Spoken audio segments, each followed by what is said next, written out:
Yeah, let's do it.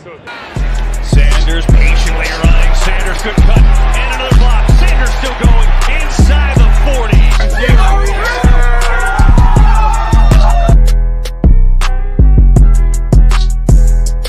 NFC East champs, divisional champs, NFC champs, and world champs.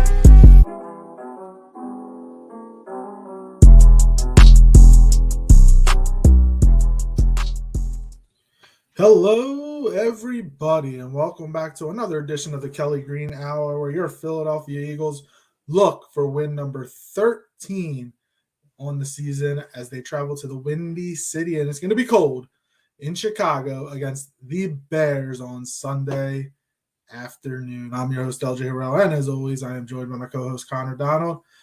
Connor, this is, and I don't mean this in a bad way, it's tough to get up for games like this when you have the worst team in the NFC going up against the best team in the NFL record-wise. And the anticipation is the Eagles should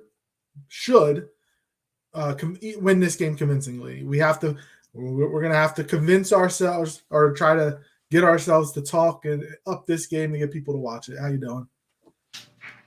You said it best, man. Like, I really don't like when I go up and down now. They're without Darnell Mooney. They're without Chase Claypool. They were a terrible passing offense with those two in the lineup.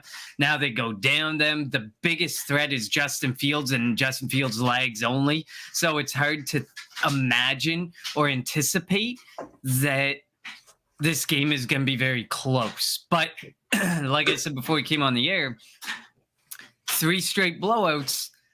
That would be very un-Philadelphia Eagle-like to go 3 straight games playing at above the level of the competition, not at the level of the competition, and blowing these teams out. So color me a little skeptical, but I just don't see any way that I can't be overconfident for this. I don't know. This team, it feels like this team has something different. Maybe it's the leadership of Jalen Hurts at the quarterback position. He doesn't get too high on himself. He doesn't get too low on himself. He's so even keel. But before we jump into this game, as always, follow us on Twitter at Kelly Green Hour. Follow Connor on Twitter at Connor10. Follow me on Twitter at LJHero54. Follow the Painted Lines on Twitter and YouTube at the Painted Lines. And follow Edge of Philly Sports on Twitter, Facebook, and YouTube at Edge of Philly Sports or EOP Sports.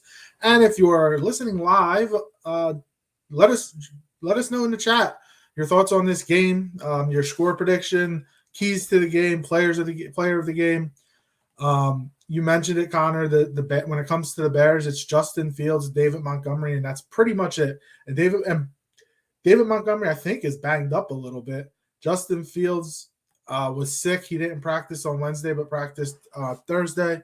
So he's obviously going to be starting. The Bears have I believe still have the number 1 rushing offense in football, but that's when you're throwing the ball 15 times a game and all you do is run, and your quarterback has the athletic ability that he has in Justin Fields. You got to find ways to score points, and you're going to obviously put the ball in your best player's hands, and the best player right now is Justin Fields for the Chicago Bears.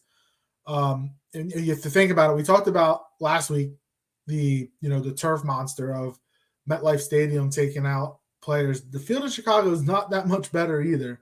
So it'll be, I think it's going to be key for the Eagles if they can find a way to get up big and get the guys out late in the third quarter, early in the fourth quarter, because you have a short week where you have to go to Dallas on Christmas Eve. My other thing is, I don't think it's going to happen, but with the big game against Dallas just over a week away, will the Eagles look ahead a little bit? Is this your typical trap game? Because if you looked up the definition of a trap game, this game is it. Because you have a terrible Chicago team. You have Dallas, who is tied for the second best record, 2 games behind you in the division. Obviously, the Micah Parsons talk. This is your typical trap game. Are you worried at all that could potentially be an issue heading into this game on Sunday? I don't think so because, like you said, there's something different about this team. There's something that feels really good about this team, and their focus seems to be 1 week at a time, one game at a time. They don't want to look. They're in the playoffs, but they're not going to look ahead to the playoffs. They're pretty much in control of their own destiny. They win another 2 games, they probably get that first round bye. Like theoretically, there's so much playing in their favor, and they're not really getting ahead of themselves. They're not really getting overconfident. So I'm not very worried in that regard because, like you said, this team's different. It feels different than past Eagles teams that kind of look ahead or get ahead of themselves. We never see them play up like above the level of the competition they're up against, like we have seen in recent weeks. It feels like everything's clicking, and we're not even 100% healthy. Dallas Goedert could play this week. I really don't. He should. I don't know. He's going to force it. They could just make it up against Dallas, and then you got Chauncey Gardner-Johnson coming back in 2 more weeks. And then hopefully you got Reed Blankenship back at the same time as Gardner-Johnson, if not for the playoffs. Like, hopefully everybody is back and healthy and the turf monster doesn't get us in Chicago like it did in New York. But, I mean, luckily in New York, it was Reed Blankenship and it was Aaron Cepas. We can live without those 2. We can't live without some of the others for much longer, like Chauncey Gardner-Johnson, Dallas Goedert and stuff, or losing like Smith or Brown would be dangerous right now. So I feel like we're in a good spot. We're playing really good football, and it would take probably our worst game of this season to lose to Chicago, worse than against Houston, because I honestly think the Houston Texans have a better team than Chicago.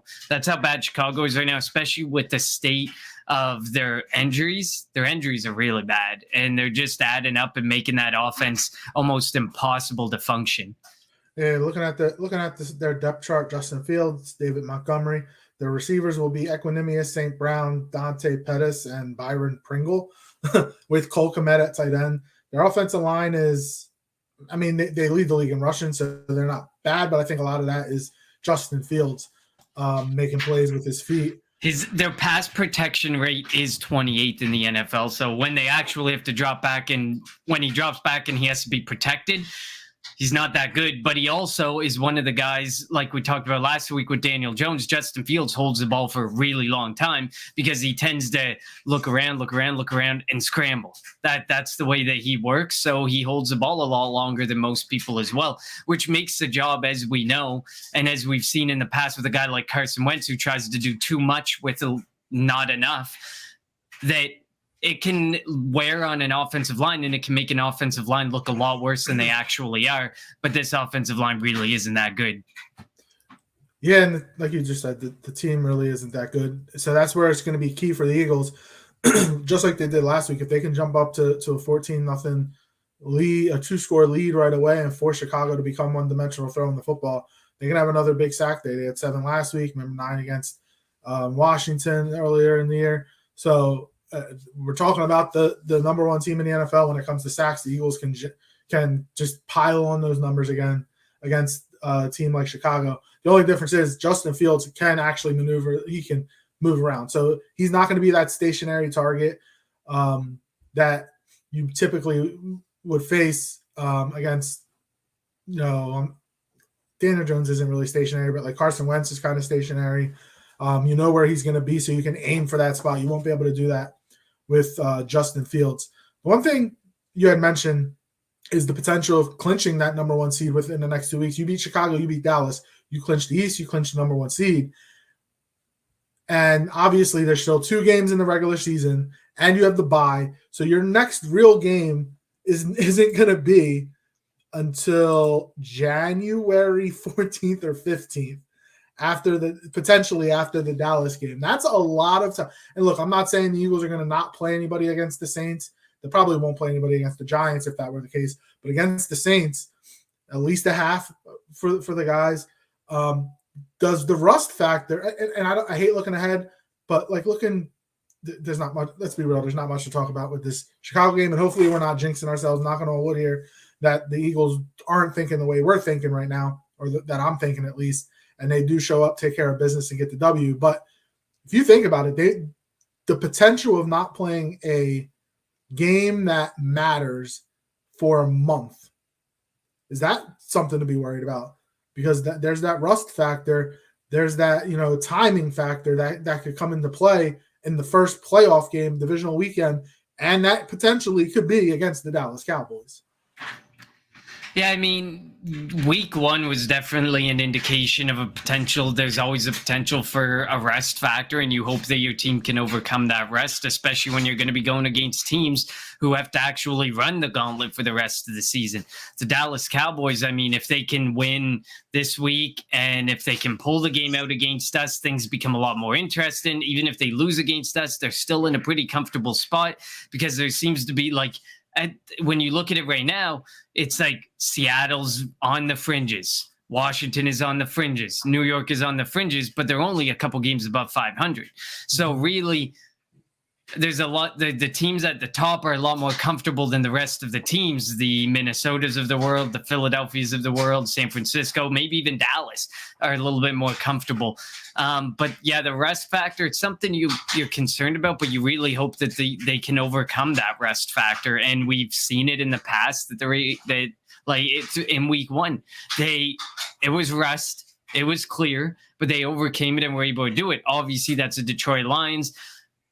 And I don't think we should bash the Detroit Lions anymore because they're not the team that went 1 and playoffs. Yeah, they're not the team that went 1-6 or something. They are 1-7 or something. They've won 5 in a row. They're a team that you really have to think about. I would say the Detroit Lions presently are better than the New York Giants and are probably better than the Washington Commanders.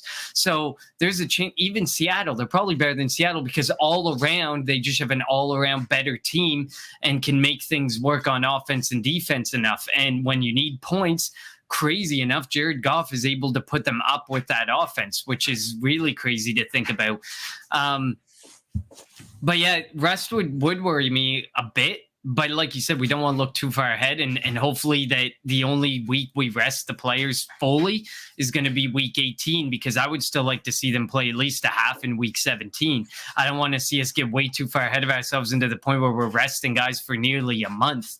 That just doesn't make sense. And I don't think Sirianni would do that. Again, week 18, if everything's clinched, the first overall seed's clinched, then yeah, week 18 will be like the week 18 last year, the COVID game against Dallas. But week 17, they'll definitely at least play a half. And obviously it depends on what happens these next 2 weeks, starting with Chicago on Sunday. The one thing you did mention you mentioned Dallas Goedert and maybe saving him. I would like, and I'm not saying he needs to go out there and play 100% of the snaps, but I would like to see him get out there this week, take some hits, just see how he is. Calcaterra and Stoll have been doing an admirable job, a lot better than I think we both thought that they would do in the absence of Dallas Goedert. But I would like to see Dallas Goedert just to get out there, get some run, and so that, his first action isn't that big game on Christmas Eve against Dallas. So that's going to be, I think, key. Like, get him out there, get him back in rhythm with Jalen Hurts, see what he can do. Now, show something that Dallas is going to have to take up time in their practice, schedule to figure out a way to stop Dallas Goedert now. We already know what AJ can do, Devontae can do, Miles can do, Jalen can do, and this offensive line can do. Now you add that component of Dallas Goedert, and it's just another weapon for this offense. So I'm unlike you. I do want to see him play this week. I think he's going to play this week. So we'll see we'll see. They don't have to activate him from IR until 4:00 on Saturday tomorrow. So we'll see what happens. I think they're going to do it. I think he'll be on the field. And again, I'm not saying we see him out there 100% of the snaps, but get him out there, get him, just in that motion so that he's going to be clear. He'll be 100% ready to go and in that football mindset for the Dallas game next week. Yeah, I mean, I agree. Like, if you want to get him out there, you want to get him some touches and stuff, it can't hurt the offense. I mean, he was one of the pieces that we seem to miss the most. It was the role that we seem to not be able to replace. Although Grant Calcaterra is starting to look a little bit more comfortable and Stoll's been fine, and Quez Watkins has stepped into a bigger role a lot better. it just hasn't felt the same, and it hasn't been replaced because he opens so much up because he can work underneath, he can work the middle of the field, and he creates so much yards after the catch. I wouldn't be shocked if he's still top 5 in yards after the catch, even though he's missed 4 weeks, because that's how many yards after the catch he had and how much of a cushion he had over so many other players in that department. So I'm not saying don't play him at all. If he's good, if he's feeling good and he's good to go out there and play a half or whatever, and the game starts getting out of hand, then you can pull him. He's had his time. He gets his reps in.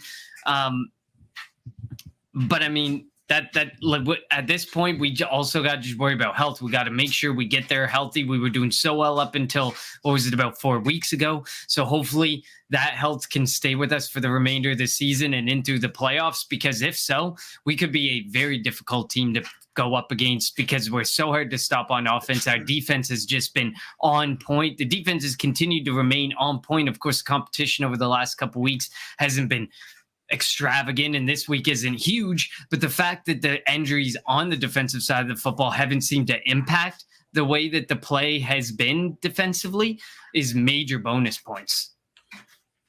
Yeah, it is. And again, we just don't, and hopefully the Eagles don't come and take the Bears lightly. Come out in that first quarter, first half, take control early, score 3 touchdowns, get up by 3 scores, and then you can start pulling guys. Again, short week going into Dallas next week. Looking at the Bears defense, if you look at their starters, like the only guy I recognize is Jaquan Brisker, the rookie safety. They don't have Roquan Smith. He's in Baltimore. They don't have Robert Quinn. He's with the Eagles on IR. Kyler Gordon, he's meh. Jalen Johnson, he's meh. They're like looking at their linebackers, Jack Sanborn, Matthew Adams, Nicholas Morrow. There's no reason that the Eagles offense shouldn't be able to score at will. The biggest X factor or equalizer in this game is going to be weather. It's going to be freezing in Chicago. It's going to be in the 20s. Snow, doubtful, but you never know. It's Chicago. It's not going to be like Buffalo tomorrow night when they're calling for like close to a foot of snow with the Miami Bills game. Like that's going to be a fun game to watch.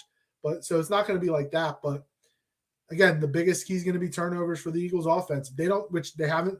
Again, they went through a couple of game stretch where they turned it over. The Washington game, and was it Houston or whoever? I forget half that. They went through a stretch where they started turning the ball over. But Jalen Hurts still only has 3 interceptions on the year. He's accounted for 32. I think he has 22 passing touchdowns, 10 rushing touchdowns. If the Eagles can hold on to the football, there's no reason they can't go up and down the field on the Chicago defense.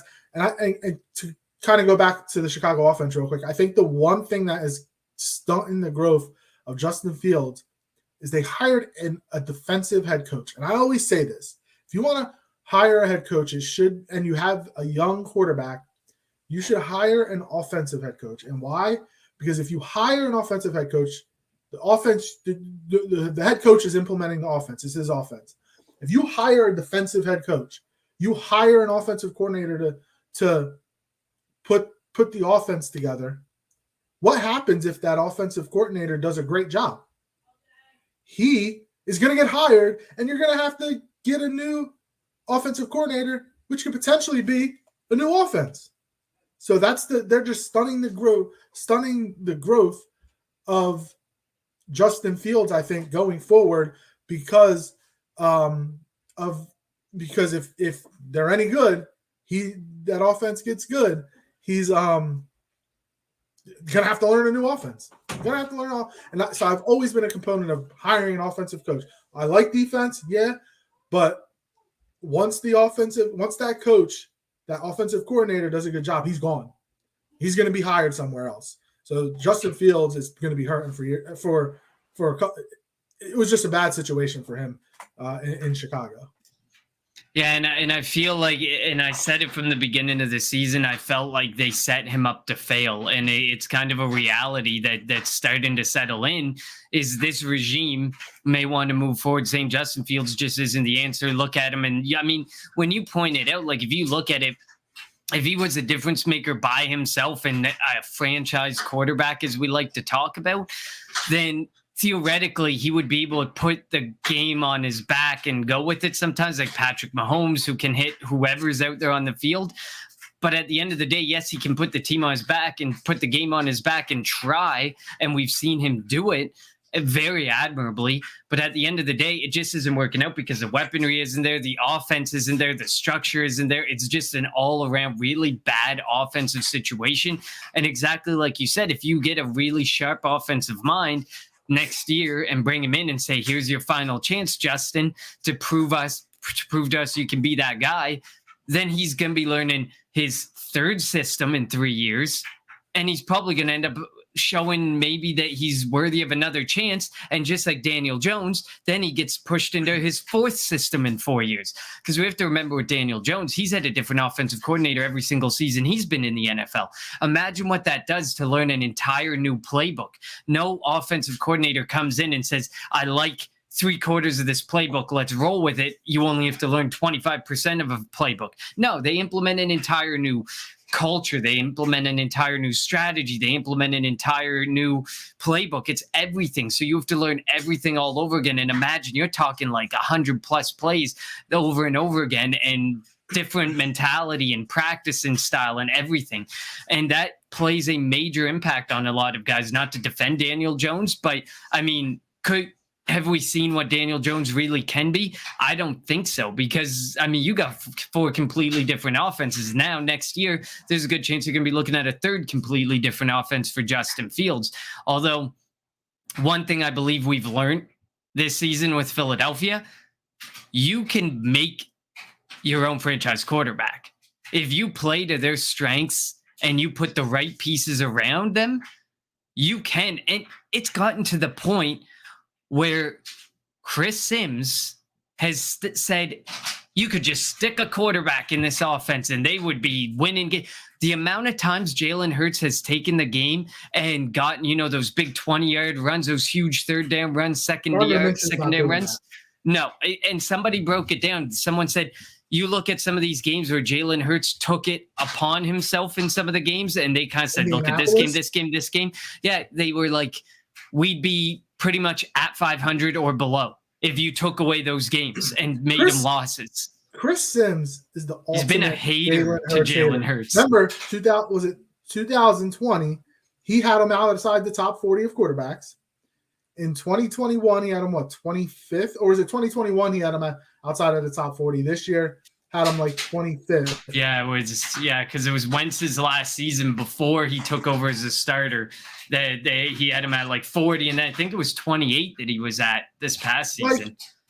Chris Sims is the ultimate hater. You can't Gardner Minshew as much as I'm gonna, and I like Minshew, like Minshew Mania and all that. I like him, but he's not doing what just like if we go back to 2017. If Nick Foles had to start from game one, the Eagles aren't the number 1 seed. The Eagles aren't winning the Super Bowl that year.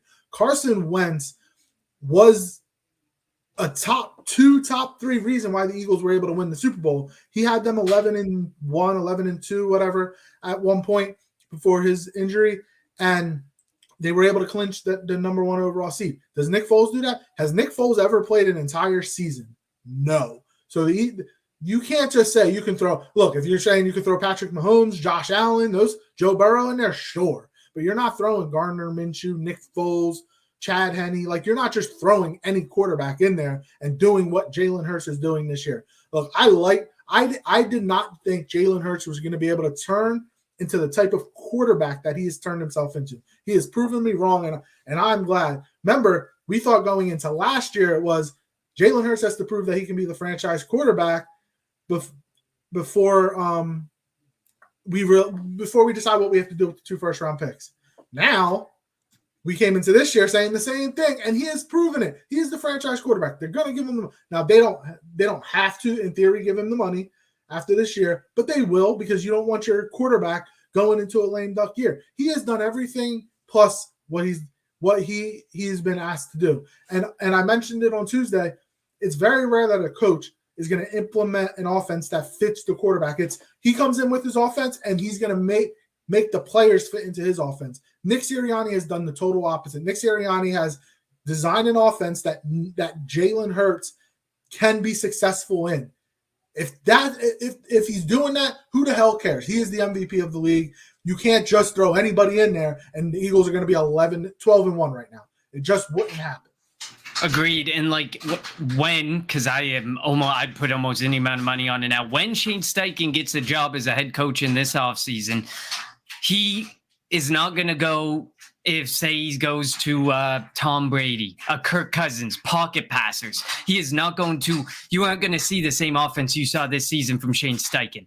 The best offensive coordinators are the ones who adapt, who change their system to match their quarterback's strengths. And that's what I've been saying. Every time someone's like, oh, well, when in a pinch, Jalen Hurts is just going to run, or, oh, the RPO, that's only going to work for so long. Those are the systems that work for this guy, and that is how he has been able to succeed. If you want to turn Jalen Hurts into a pocket passer, that's the way to Justin Fields him, let's call it. That is a way to literally show him the door and to say, we have no confidence in you as a franchise quarterback. Let's see what we can do to get you out of town if you implemented that type of system. And when you go back, like you said, to the Carson Wentz season and the Nick Foles season, the offense that Carson Wentz had versus the offense that Nick Foles went to the Super Bowl with were night and day, completely different offenses. And that is just the reality of the situation. Chris Sims' comment comes from a clear lack of watching tape, a clear lack of understanding a system and playing to Jalen Hurts' strengths, because Gardner Minshew, while not completely immobile, is not going to be top 5 across the board in rushing categories for a quarterback if he plays 17 games in a season. That just isn't going to happen. And we've seen the offense when Gardner Minshew goes out there, and yes, he gets the backups, but to that same point, they play a completely different style of game when you put Gardner Minshew out there, and it would look completely different if he started from quarter 1 to quarter 4 with the starters. It's just the reality of it. And the conversation needs to stop being about playing to his strengths and realizing the coaching staff, from Howie all the way down to the coaching staff, all the way down to Jalen Hurts, have A+ this season in setting up Jalen Hurts to be the franchise quarterback and to succeed in Philadelphia. So you were talking about Shane Steichen, and we had this question back in 2018 after Frank Reich left. It was like, was it Frank Reich's offense or was it Doug Peterson's offense? And we kind of saw the struggle in 2018. Is this Nick Sirianni's offense or is this Shane Steichen's offense? Now, I think it's Sirianni's offense. Obviously, Steichen's putting his input in, but like, will we notice a difference next year? Say when if Steichen gets a head coaching job and Brian Johnson or Kevin Hugh, the guy they got hired from the Colts, whoever becomes the new offensive coordinator, will it look different? Will it look the same? Because the offensive pieces are going to be here. The only difference might be the running back, because Miles is on the last year of his deal, and as great of a year as he's having, I don't know if the Eagles are going to bring him back unless it's on a very team-friendly deal. The offensive line will be here. Maybe Juergens instead of Kelsey. Brown's here. Devontae's here. Dallas Goedert's here. Quez Watkins is here. Jalen Hurts are going to be here. Will the offense look different? Will the offense look the same? Like, what do you think? Like, how much of an input does Steichen have? I think that in offense, well, no matter when you move a new offensive coordinator into things, you're not going to run a completely identical offense, because then it's just kind of showing maybe you're not the offensive mind people thinking you won't be on a fast track to get in an offensive head coaching job like Shane Steichen. Shane Steichen was kind of headed that way. And then when Sirianni brought him over, no matter what it was, Sirianni or Steichen, at the end of the day, they both have input into this offense. Steichen's the one calling the plays. So whether it's, he in the situations is making the right play calls to set this team up to win. So at the end of the day, it's not always necessarily about whose playbook it is, but also about the strategy, when to run certain plays, when you're doing certain plays. And I know that some of that rolls on analytics, and you have other people in your headset telling you what you're looking at, what they might be seeing, some trends and stuff. But at the end of the day, if say Brian Johnson takes this job, you can't implement the exact identical offense. You have to throw your own tweaks in there, your own things that make you stand out and say, this is my offense. This is my type of offense. And I think you'd see that Sirianni and Johnson would work that out. And we'd probably see a few things that are maybe a little bit different under a Brian Johnson or whatever offensive coordinator's system it would be next season. But you definitely can't run an identical offense, because then you're just... then people would probably be like, well, how much did he take from Shane Steichen, or how much is actually his, or is this really, or is this Nick Sirianni's offense and we're just seeing a guy jump in and call the plays? I also think it'll depend on how much more Jalen Hurts can take on. Maybe this is the reason, and again, I'm not saying it is, but they're running this offense because this is what Hurts is comfortable with, and this is what he can win with. We would hope that obviously he can throw the ball down the field. We've seen it. As long as there's no injuries next year, you'll continue just to see the improvement and progression of Jalen Hurts. But yeah, I mean, that's definitely going to be an interesting topic in the offseason after the coaching hires get made. Whether, because Gannon, Steichen, you could have totally new coordinators next year. Even Clay will probably be back. They've gotten a lot better over the last couple of weeks. So Clay will probably be back, but a new offensive coordinator, new defensive coordinator. Again, that's why you like having an offensive head coach, because now you don't have to learn a completely different offense. Because remember all the talk, Jalen didn't have the same offense since like high school, because it was his dad's offense. He went to Alabama, new offensive coordinator every year, then went to Oklahoma, and then Doug Peterson, and then Nick Sirianni. Now finally getting Nick Sirianni's offense 2 years in a row, and we just see the type of player he's turned into. The hard work definitely paying off, and that just his mentality that he has. It just doesn't seem like he's going to allow anything to affect him or the team. He's going to keep everybody even keel so that they don't overlook the Chicago Bears with the big matchup next week on Christmas Eve against Dallas. Absolutely.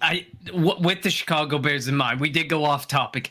Their two best players defensively, Eddie Jackson, Jaquan Brisker. Eddie Jackson, he's on the IR, so he's a null factor. Jaquan Brisker, I really liked him through the draft process. I thought he was someone that Philadelphia could have looked. Well, I liked him. I liked him because I wanted to see us go safety, and I thought Jaquan Brisker was a really good safety. He does have a lot of missed tackles. He is a guy who, he's similar to Marcus Epps, similar to Reed Blankenship. He goes for the big hits, highlight reel hitter.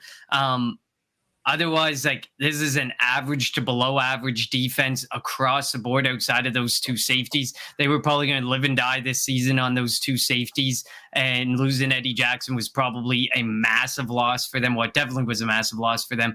From a cornerback perspective, you spoke to it. Kyler Gordon is terrible. He has allowed a completion. 50 receptions on 61 targets for 615 yards this season. Whoever plays the slot, Devontae, Quez, if Dallas Goedert comes back and ends up in some mismatches with him in the slot, they're going to feast. I say my player to watch on the Eagles offense is whoever lines up against Kyler Gordon, because he's going to absolutely feast, and they'll probably look to create a matchup like that, like you kind of said with A.J. Brown or Devontae Smith. I would think A.J. Brown, he works middle of the field and creates the yards after the catch more than Devontae Smith, so you could be seeing something like trying to get A.J. Brown on Kyler Gordon as much as possible. But this is another one of those instances where, if Dallas Goedert is back, you really can't offer much help over top for these cornerbacks. So this offense is going to have a really good opportunity to feast, because you only really have one extra body over top that can help. And we've seen teams try this and try to go one-on-one with some of these guys, and they just A.J. Brown against the Titans, he absolutely feasted. Devonta Smith up one-on-one against some of these defenses, absolutely feasted. Goddard, Watkins, you can't stop. This offense is not one-dimensional. So just when you think you might be able to stop them, they throw a wrench in your whole plan. And so if I was looking for an offensive player to look out for, whenever you see Kyler Gordon, whoever you see across from him, whoever he's following or shadowing, if he is, that is your guy to be watching, because I can guarantee there's going to be a few big plays at the cost of Kyler Gordon this week. Well, good transition to the players to watch for. So your offensive players, whoever's up against Kyler Gordon, who's your defensive player to watch for the Eagles? I should probably be more specific about that. I think it'll be AJ Brown. I think Devontae Smith, they played Devontae Smith outside a lot more. I think he's better out there. He's more effective out there. So it's probably going to be AJ Brown and Quez Watkins who get this opportunity. But I feel like it's more of an AJ Brown, and that feels like such an easy pick because it's almost a pick every single week. But like he could be due for like one of those beastly, like near 200-yard, couple touchdown games, if I were to guess. Defensively, man, it is so hard to pick someone, but I'm gonna go with TJ Edwards on this one. I was reading an article, TJ Edwards, he idolized Chicago Bears linebackers growing up. And obviously we know Brian Urlacher, one of many names who've come up in defensive systems in Chicago and been massive defensive playmakers and difference makers. And now TJ Edwards gets his first chance to play at Soldier Field. He's having an incredible season. It continues to just be unbelievable what he's doing. So I'm going with TJ Edwards. I think I don't know if Howie's just like in awe about the season and he just doesn't want to extend anybody right now, or if he really wants to see how everything plays out and then put it in front of him. But it's unlike Howie to end up leaving a season without extending someone for next season. I'm pretty sure we he's saw waiting last season. I'm pretty sure he's waiting because of what the situation looks like, and He has a lot of choices. Six or seven starters on defense or free agents after the year. We have 18 free agents, and like you said, like we got Javon Hargrave, we got TJ Edwards, we got Kaiser White, we got Marcus Epps, we got Chauncey Gardner-Johnson. They're all free agents, so I think he's really being forced to hold his cards close and really evaluating, say, at the end of the season, once the entirety of everything's played out, he's gotten to see a playoff game, who were my guys, my difference makers who made a difference in a big game, in a big moment when you needed them. And also, he doesn't want to have happen after 2017, after they won the Super Bowl, and he nostalgia and brought all the old guys back. So yeah, but he's got so much youth to bring back. Like, do not go looking at Javon Hargrave or Brandon Graham and saying, well, Brandon Graham, look at that, 10 sacks. He's on pace to potentially have a career season. Maybe I should bring – no.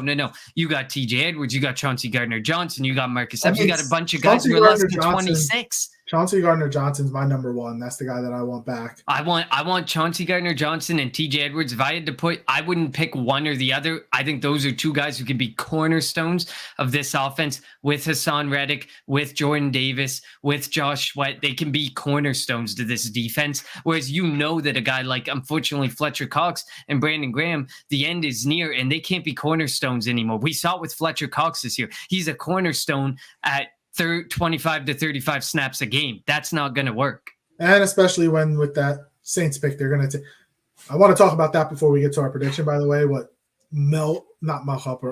Todd McShay. Yeah. There's a negative 55 million% chance the Eagles take a running back top 5. Not happening. They will take a defensive lineman. Jalen Carter, Will Anderson, doesn't matter. They're going defensive lineman. It's like these people don't even know Howie Roseman. They don't. A top 5 or a top 10 pick, 100% he's going in those trenches. And one of the biggest needs is probably a defensive tackle or an edge. Those are two of the biggest needs because you got to fill the voids that are going to be left by Brandon Graham, Fletcher Cox, Ndamukong Linval Joseph. If one comes back, okay, but you still have voids. There's still some big voids to fill. Yeah, it's like they've never seen Howie. Even when it hasn't been a need, he's gone there. Look at the Cam Jurgens pick. Look at the Landon Dickerson pick. People were up in arms about it because it wasn't. They were also second round picks. We're talking first round. Agreed, but they weren't standout needs. 0% chance they're taking a running back. They will never take a running back. Maybe 32. Maybe 32, 31 if we're at that pick. 31. Well, I guess that's where I want Jamar. That's where I want Jamar Gibbs, but that's me. My guys to watch on the Eagles I'm going to go Fletcher Cox on defense because that's what the Bears are going to do. They're going to run the football. They're going to come right up the middle with Montgomery. They're going to get Justin Fields on the move, so you clog up that middle, and hopefully the ends and the linebackers scrape and and are able to tackle Fields. And on the offensive side of the ball, I'm going to go Miles Sanders. He's obviously having a career year, over 1,000 yards rushing, 10 or 11 touchdowns. Earning whatever contract he's going to get from whoever next year. I don't think it'll be from the Eagles. The Eagles are going to continue to be a running back by committee. They're not going to ever devote a bunch of money to running backs, especially now that you're giving $40 plus million to your quarterback.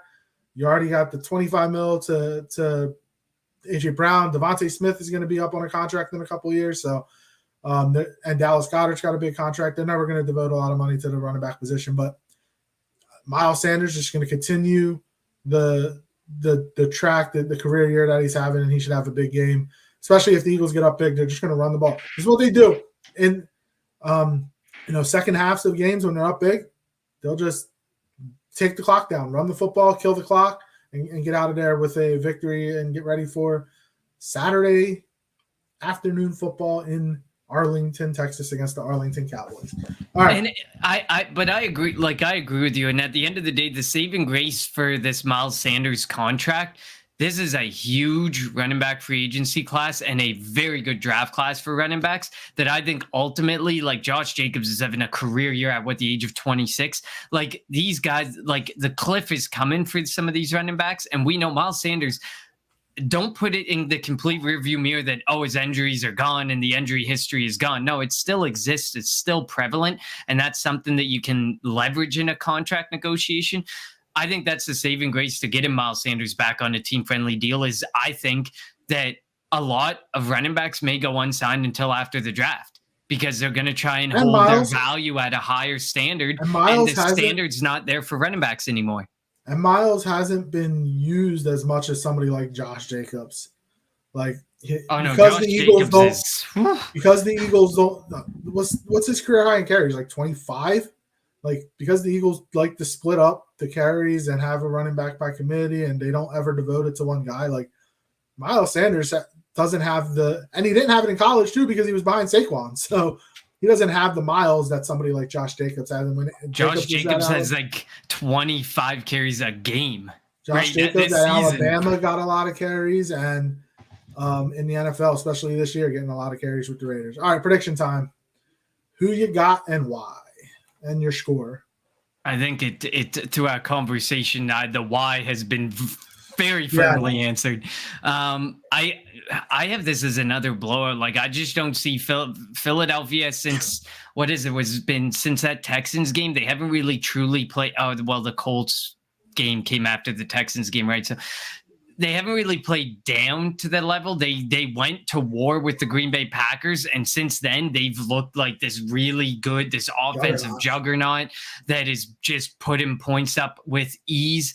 So I think it's going to be another blowout. I think we're not gonna look ahead. We have the comments from Jordan Mailata, the comments from Jalen Hurts, the comments from guys when asked about Dallas. This is not a team looking ahead. This is a team looking to go week by week. If anything, Dallas might be looking ahead of their opponent and could be putting themselves in a weird situation. Win that game. And because Jacksonville's been doing really good, Trevor Lawrence the last 2 or 3 weeks has been red hot.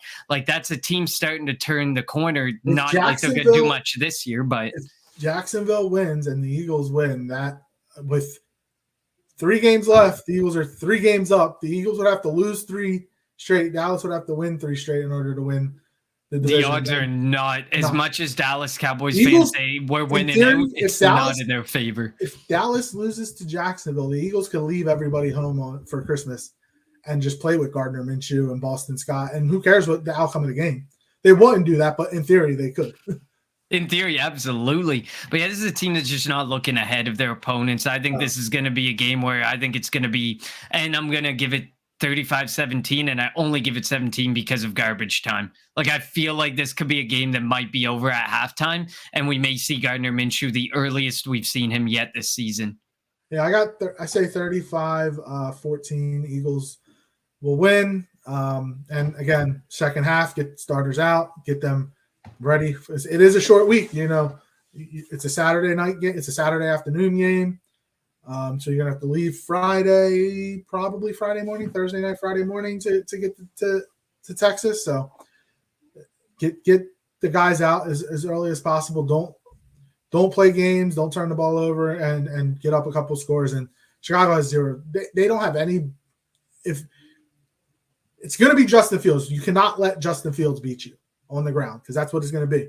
If he's throwing the ball, if he's slinging it all over the field, we got issues. But if he beats you throwing the football, he beats you throwing the football. Don't let him beat you with his legs. If he beats us on the ground, like he's gonna have like career like NFL quarterback rushing record breaking day, and that would be a major problem because then we have to re-question this Russian defense all over again. If you're able to allow this guy to go off for like a couple touchdowns at 150 yards on the ground on you, and he's a quarterback, so hopefully not. And if he beats us through the air, that would be extremely impressive because Darius Slay, James Bradbury, those guys have been on point. Avonte Maddox is back, getting his feet back under him.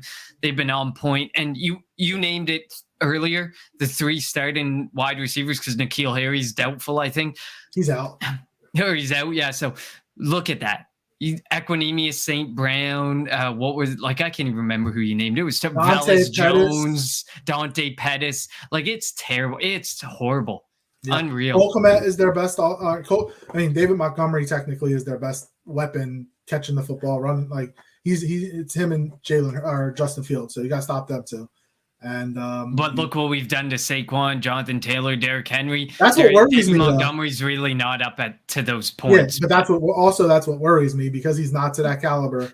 They might not. Well, we'll see. This what might happens. be one of those games. Yeah, I feel like at this point, like the defensive tackles, they don't get to the point where they're winded because they're all just constant cycle. So that's what's probably been one of the biggest benefactors for this run defense. The addition of Sue and Linval Joseph has been big. Like Jordan Davis didn't play much last week, so.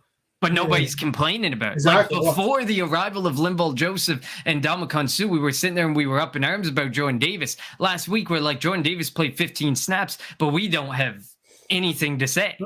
Exactly. And plus, coming off, he's still probably a little – I'm not saying his foot is bad, but probably for the better. All right, so get through Sunday, and then next week we get a real Eagles-Dallas week. It's going to be the first real one I think we've had as our show. Hold up. Unless we beat Chicago and they lose to Jacksonville. They lose to Jacksonville. I bet you you know who we don't see don't see in our chats on Tuesday? Sardar. Yep. Sardar. I can't wait to hear the excuses then. If I'm not saying Dallas is losing Jacksonville, I think they beat them, but they lose. I know who we won't be seeing. I think it's going to be closer than people think. I think it's going to be like last week. I think it's going to be like a 1-score game against Jacksonville. Dougie P knows that team, so we'll see what happens. Thanks. And they got somewhat like Zay Jones and Christian Kirk, man. Like wide receiver is probably still a need because you don't have like that core guy, that AJ Brown, that like game changer. But man, they've done Evan Ingram, like they've taken some guys who you would have thought, oh wow, Christian Kirk's overpaid, oh Evan Ingram's washed, and they've had really good seasons in that offense. So all right, so Eagles Bears Sunday at 1:00. We'll be back on Tuesday to give you a recap, and then back next week for the preview in Arlington, Texas, between the Philadelphia Eagles and the Arlington Cowboys. Thank you all for tuning in to the Kelly Green Hour. For Connor, I'm LJ. Have a good night. Go Birds. Fly, Eagles, fly. You want Philly? Yeah, let's do it. Sanders patiently running. Sanders, good cut. And another block. Sanders still going.